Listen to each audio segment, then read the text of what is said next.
Rocksteady's Suicide Squad, natural successor to Arkham Knight, wasn't that bad. There, I've said it. Hell, I'll go one harder. I thought Gotham Knights was kind of fun. But look, before any of you click away in disgust, I will say neither of those games lived up to the hype or expectation. So I will try to temper my hype for a surprise announcement from TT Games at this year's Gamescom ONL, LEGO Batman Legacy of the Dark Knight. I'm Batman. The first game from TT Games since the widely popular LEGO Star Wars The Skywalker Saga back in 2022. Great shot, kid! That was 1 in a million! Batman games have long hit a sweet spot for me since I first played 1989's Batman movie tie-in on the Amstrad. Yes, I am that old. But I can't say I've ever considered a LEGO Batman game to be able to scratch that same itch. Look, if I'm gonna be honest about the two most recent Batman-like attempts, Suicide Squad was a lackluster shooter set in a cool world but with a limited amount of pull, and Gotham Knights had a decent story and setup but failed miserably in execution, and ended up feeling like it was a mess of half-baked ideas thrown together when the studio realised they were out of time and money. But the reason I was so hopeful for both of those games was because of a series that will be stuck in my heart for years to come.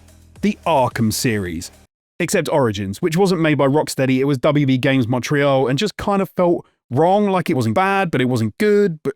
Anyway, the Arkham series. Batman Arkham Asylum, Batman Arkham City, oh yeah, I'm giving them all their full titles, and Batman Arkham Knight. Good lord, they were great games. They captured multiple elements of the Batman universe that just worked.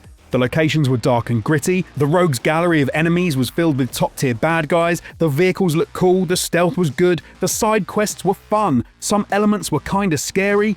I could go on and on. Also, the way the series expanded in scope with each entry, bigger areas, bringing in new gadgets, different playable characters, introducing drivable vehicles. Honestly, if you haven't played Arkham Knight for a number of years, just go back and look at all the cool stuff you can get in DLC. But here's the thing. None of that would have mattered if the combat wasn't right. The glue that held it all together wasn't just gadgets or stealth or driving the Batmobile, it was the fighting. More specifically, the free-flow fighting system. Hi, I'm Sefton Hill, Game Director on Batman Arkham Asylum. Today we're going to be taking a look at the free-flow combat in Batman. That one system elevated Arkham from good superhero game to genre-defining classic. Free flow wasn't about button mashing, it was rhythm. Punch, counter, vault, gadget. Every button press was a beat in a symphony of broken jaws. Instead of locking onto one guy at a time, Batman danced between 6, 10, 20 goons, always only a flip from right where he needed to be. And the feedback? Perfection. Crunchy animations, slow-mo counters, sound effects that made every punch thump in your chest. The genius was balance. Anyone could mash their way to a win, but real mastery meant chaining 80+ hit combos without taking a scratch. For a superhero with no powers, that's what made you feel like Batman. And the whole system hinged around that, being able to replicate the fighting prowess of the Dark Knight, given that he is one of few powerless superheroes. And that probably actually makes the combat feel better. Fighting games have long been a staple, but they lose some of their enjoyment if your character is too OP. Arkham's combat was so fun because you could revel in an uninterrupted 82-hit combo on a group of goons, followed by some sweet AF takedowns. The games make you feel badass, and as you progress and your skills improve, it only gets better.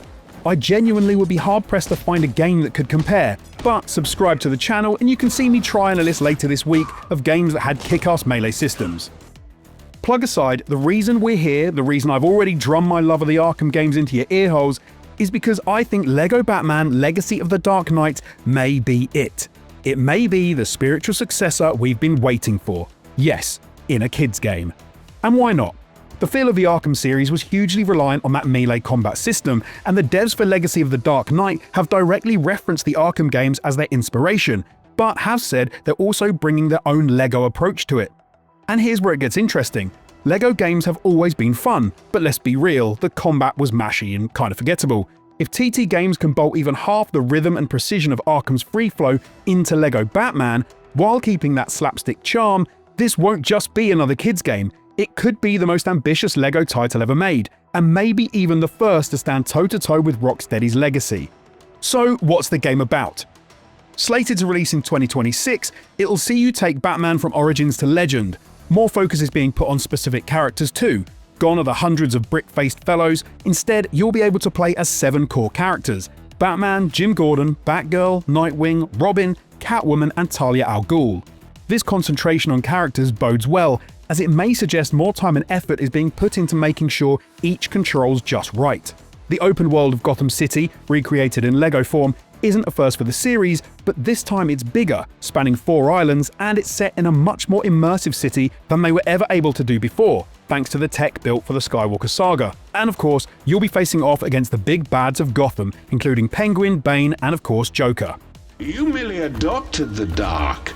I was born in it. It's still a way off, but it looks like LEGO Batman Legacy of the Dark Knight is shaping up to be something to keep an eye on for Arkham, LEGO, and action game fans alike.